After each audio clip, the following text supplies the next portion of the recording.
Petani rumput laut di kawasan pesisir Kelurahan Bintarore, Kecamatan Ujung Bulu, Kabupaten Bulukumba, Sulawesi Selatan, turut merasakan dampak penyebaran virus corona.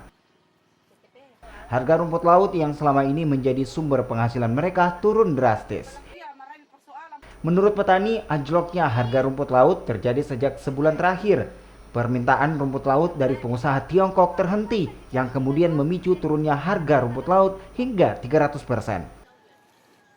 Rumput laut jenis SP yang harga normalnya dijual Rp10.000 per kilogram, kini menjadi Rp3.000 per kilogram. Baru turun drastis begitu dia? Iya. Biasanya SP paling murah 7.000.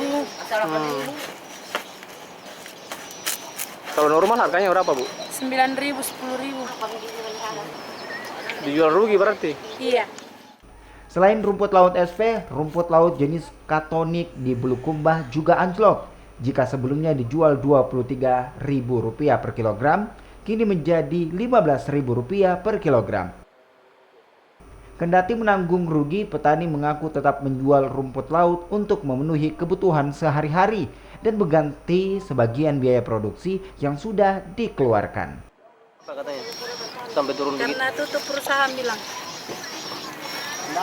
Sudah berapa lama, Bu? Sudah 1 bulan. Tutup perusahaan di mana? Makassar. Ini memang dikirim kemana rumput lautnya? Ke Cina mungkin.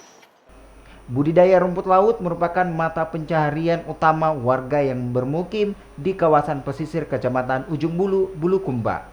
Sementara pergerakan harga rumput laut di tanah air masih dipengaruhi nilai ekspor ke negara lain, termasuk Tiongkok.